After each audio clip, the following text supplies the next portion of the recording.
Arte Parlante, un podcast del Museo de Arte Guillermo Ceniceros. Bienvenidos a una emisión más de Arte Parlante Podcast, es el podcast del Museo de Arte Moderno Guillermo Ceniceros. En este capítulo, que es el número 8, bueno, pues tenemos un invitado muy especial, un invitado que está enfocado a las letras, a la literatura. Él es Carlos Yescas. Muy buenas tardes, qué gusto poderte tener aquí, Carlos. Pues el gusto es mío y siempre agradecido por la invitación de estar aquí contigo, Lorena. Yo creo que pues de las voces más conocidas aquí en Durango. Ay, gracias. Y bueno, pues ahora en torno al museo, ¿ya habías visitado el museo? Vine a varios funerales anteriormente. Yo creo que todos en Durango, ¿no? Tenemos esa referencia. Sí, ya de algunas nuevas generaciones pues ya no les tocará esas qué cuestiones, ¿no? Exacto. Pero sí, y ya posteriormente pues sí algunos eventos literarios, algunas exposiciones también. Y bueno, pues tu ámbito es la escritura, la literatura. ¿Más la poesía o en qué otros espacios te sientes cómodo? Pues fíjate que a partir del año pasado, como no es un hartazgo, pero sí quise tomarme un descanso de la poesía. Me había convertido pues prácticamente en lector solamente de poesía, leía mucha poesía. Uh-huh. Y a escribir también, ¿no? Entonces quise empezar a explorar como que otras áreas.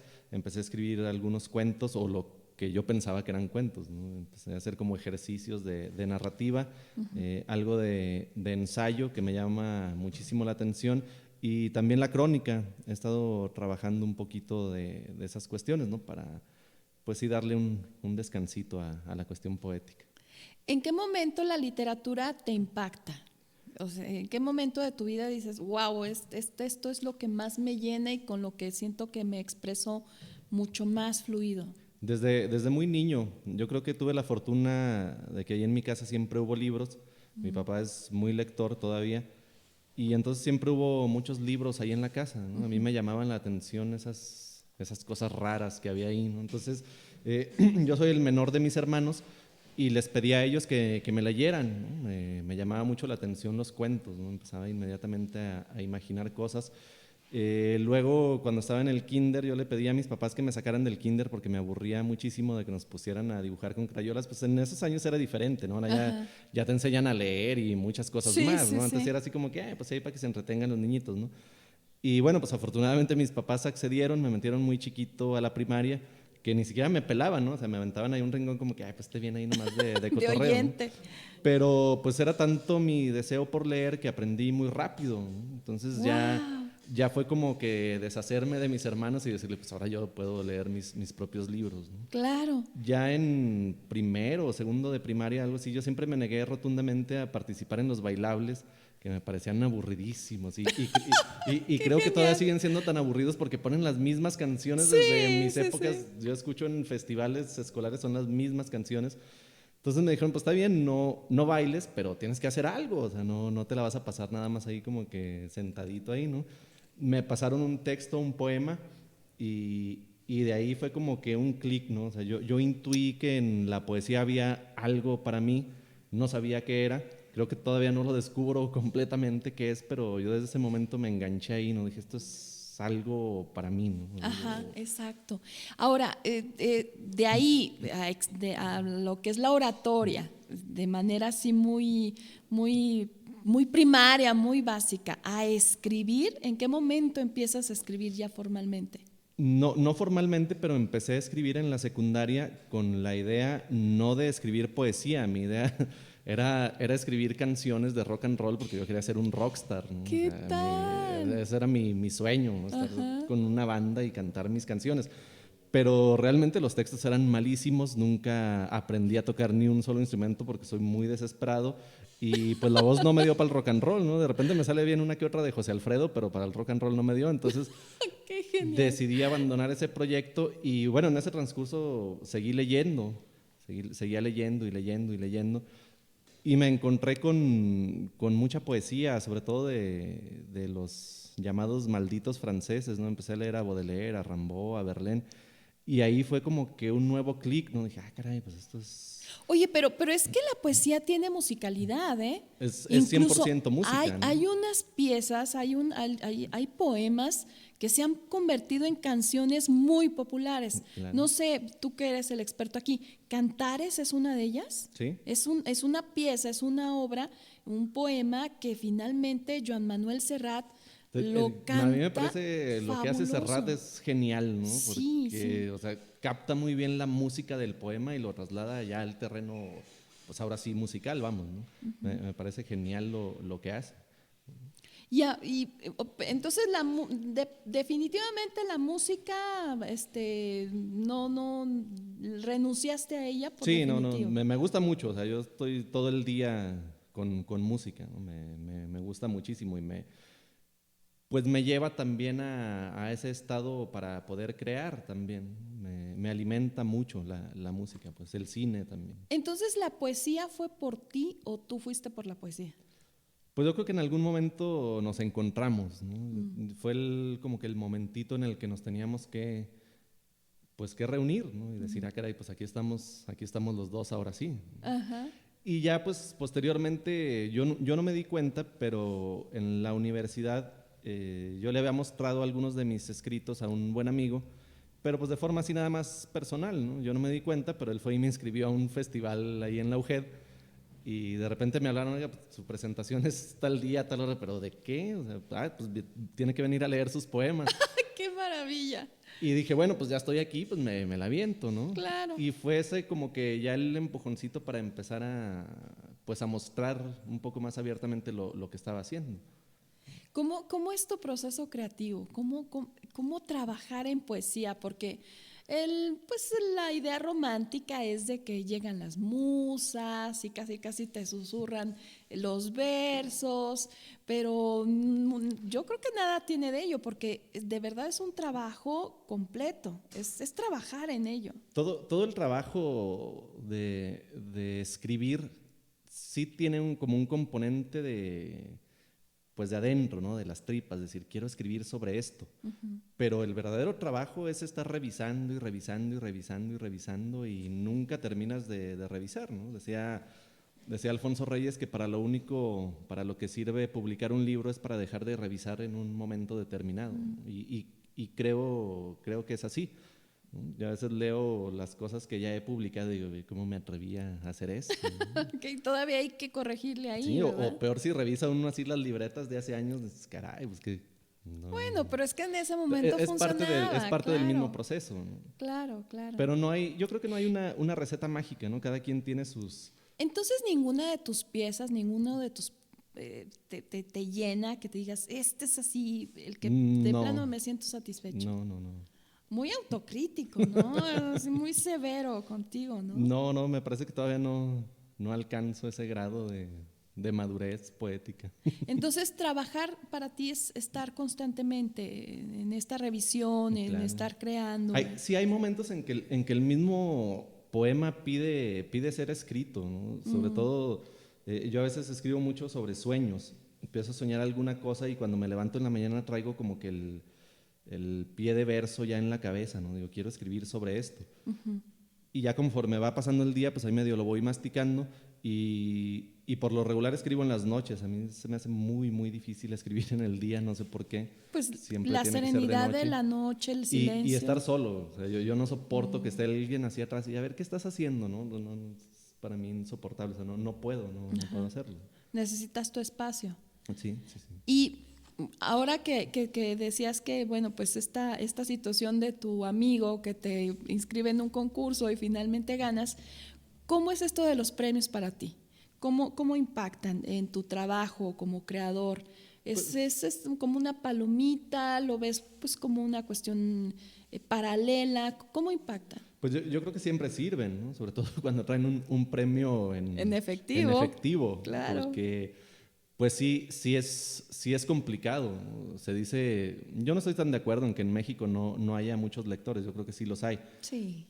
Pero bueno, a lo mejor no hay tantos como en otros lugares. Y dentro de esos pocos, pues el género que menos se vende aquí en México es la poesía. Entonces sí es muy complicado. Quien aspire a a vivir de vender libros de poesía, pues está frito. ¿Tú crees así de plano? Sí, es muy, muy difícil.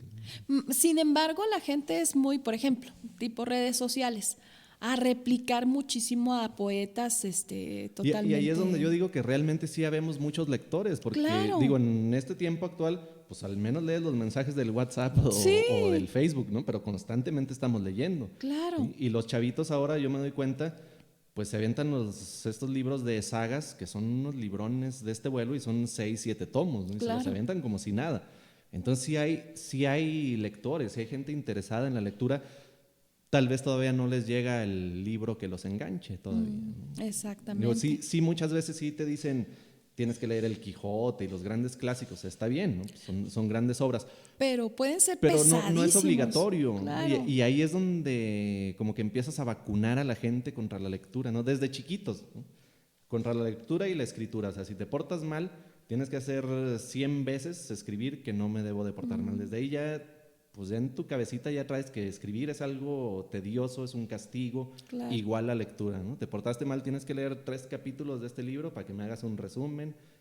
Entonces, pues ya desde ahí vamos perdiendo, ¿no? Sí, en vez de ser algo que fluya y que sea mucho más, pues incluso hasta lúdico, ¿no? Divertido, que sea recreativo incluso. Oye, ¿cómo fue tu experiencia después de ser un poco rebelde en la infancia, en la juventud? Pues pasar a ser el presidente de la Sociedad de Escritores en Durango.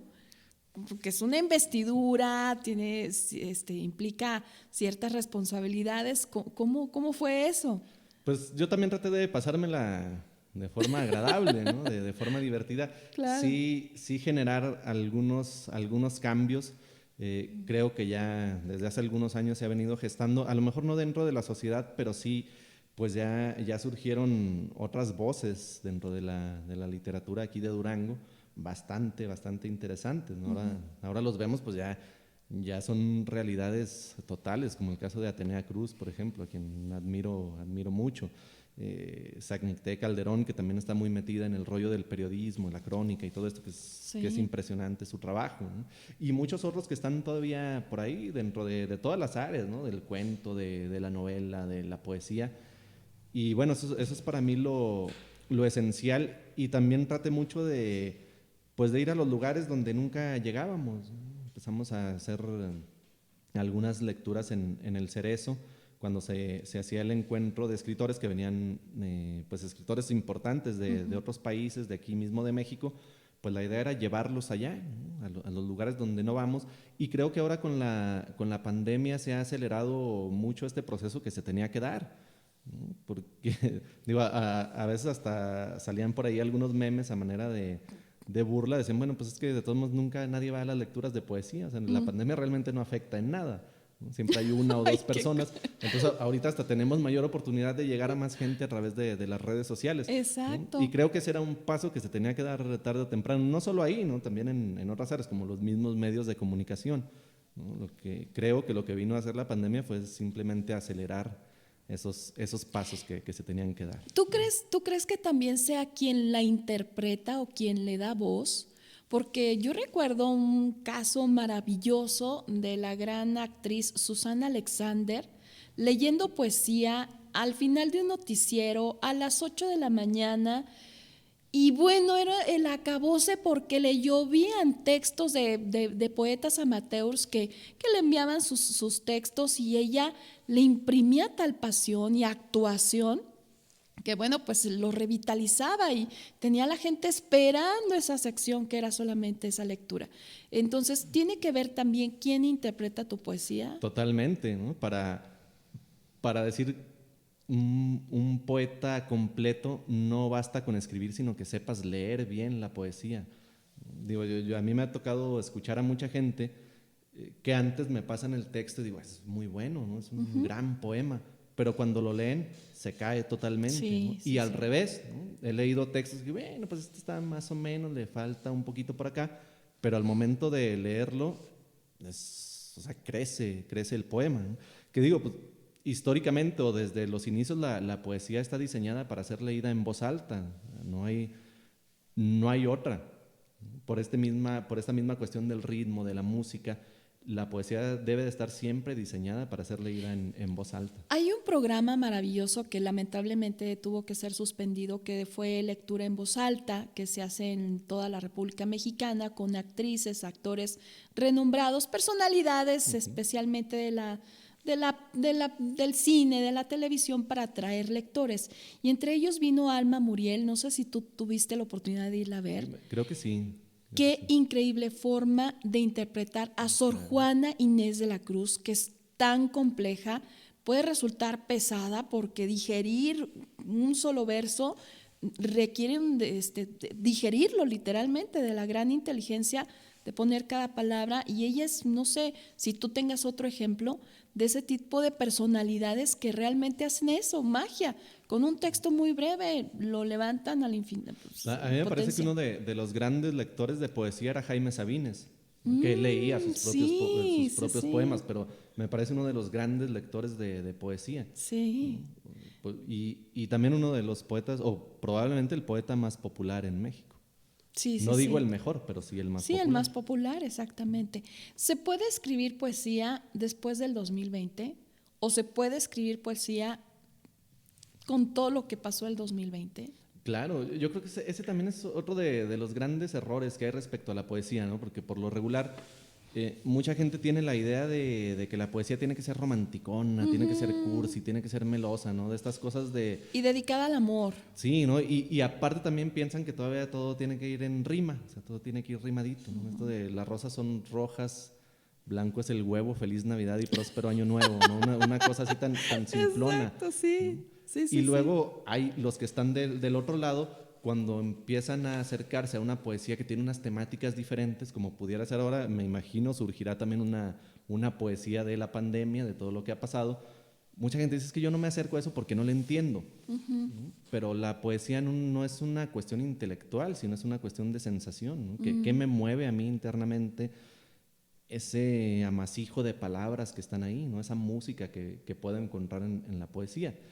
Creo que son dos de las cuestiones principales por la que mucha gente no se ha acercado todavía a la poesía, ¿no? Y si se va a escribir, por supuesto, ¿no? Yo creo que constantemente estamos haciendo poesía. A ti como escritor, ¿cómo te llegó este confinamiento? ¿Cómo te pegó? ¿Cómo te impactó este confinamiento? Porque, bueno, pues es a la par la situación de la contingencia sanitaria, pero el confinamiento en sí, ¿cómo te repercutió? Para mí ha sido o fue el año de los más agradables de mi vida, porque a mí me gusta mucho estar en casa.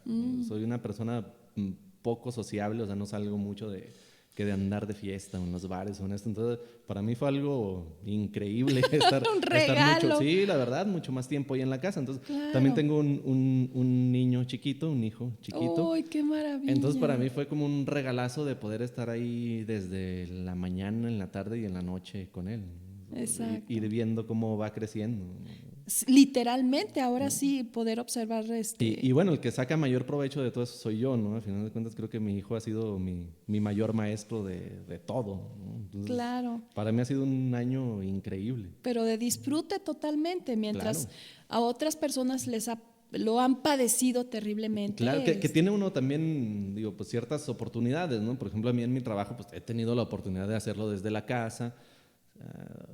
Son ciertas comodidades también, ¿no? Igual si no tuviera ese trabajo, pues sí me hubiera tenido que salir a buscar a ver qué pasaba, ¿no? Que es lo que le pasa a muchas gentes también. Fíjate que platicamos con Sergio Montiel, quien es artista visual, y nos hablaba acerca de eso, de que los creadores de arte encontraron más templanza para sobrellevar esta situación por estas dinámicas que tienen, que te estar pintando en un taller o en tu caso escribir a solas por la noche, pues esto no representó gran problema, el hecho de confinarse, ¿no? Claro. Meditar, hacer mucha introspección, le agregaría yo, también ayudó mucho a tener esta templanza, ¿no? De ir sobrellevando esto, que no sé, ¿para dónde crees que va esto? Yo desde el principio entendí esto del quédate en casa como un quédate dentro de ti mismo, ¿no? O sea, explórate a ti mismo, sí. o la máxima socrática, ¿no? Conócete a ti mismo primero, ¿no? Realmente, ¿qué quiero? ¿no? ¿Realmente es tan necesario el trabajo que tengo, el ir a las tiendas, el cambiar de celular? O sea, ¿realmente esto es importante para mi vida? ¿No? Creo, para mí ese ha sido el mensaje, ¿no? O sea, primero vete hacia adentro y luego ya a ver qué puedes encontrar allá afuera, Sí, ¿no? sí, sí. Y en esa, pues en esa idea, creo que es lo que va a repercutir en lo que veremos como una nueva normalidad, ¿no? Obviamente sí nos tendremos que adaptar a otras cosas, las que ya sucedieron y las que vendrán después, ¿no? Claro. Creo que ahora sobre todo hay una pandemia también psicológica, porque muchos se dieron cuenta que a lo mejor pues no aguantas ni siquiera a las personas con las que vives ahí dentro de la casa, ¿no? Exacto, o a ti mismo, porque regularmente te llenabas del ruido del trabajo, del Claro. tráfico, de correr para todos lados y no estabas contigo. Que se vuelve mucho una excusa, ¿no? O sea, "Ay, pues es que no puedo ir a verte porque tengo mucho trabajo. Claro, No puedo estar en tal evento porque no ha acabado el alcanzo. informe de fin de mes, etcétera, ¿no? Y ahora que hemos tenido todo este tiempo, pues no hemos sabido cómo manejarlo, ¿no? Eso es, digo, para mí es revelador en muchos sentidos, ¿no? Sí. Que no, digo, no es que descubra uno el hilo negro, ¿no? Son procesos que ya se venían dando, pero ahora se ha acelerado. Y nos tocó a todos. Claro. Ahora sí nos tocó a todos y no hay manera, no Claro. hay manera de hacerse a un lado. Pues Carlos, la verdad es que ha sido un gusto platicar contigo en esta emisión, en este proyecto que es este podcast del Museo de Arte Moderno Guillermo Ceniceros. ¿Y con qué te gustaría concluir? Pues nada más que hay que ser felices todos, ¿no? ¿Se puede? Claro, claro. A lo mejor no todo el tiempo, ¿no? Pero esas pequeñas chispitas de felicidad que tengamos, pues hay que agarrarlas como lo más importante, ¿no? Claro. Y respecto a la poesía o la actividad artística, yo siempre he concebido el arte como el compartir con el otro. No hay otra definición, o sea, no es ni una cuestión intelectual ni mucho menos, ¿no? Sino simplemente compartir mi visión del mundo con el otro y pues como lo hacemos con cualquier otra persona que nos importa, ¿no? Tiene que ser desde el corazón y desde el amor, ¿no? El arte tiene que ser amor. Ay, No, qué no hay maravilla. otro. Muy alentador tu mensaje. Muchísimas gracias, Carlos. Y bueno, pues con esto concluimos este capítulo de El Arte Parlante, podcast del Museo de Arte Moderno Guillermo Ceniceros.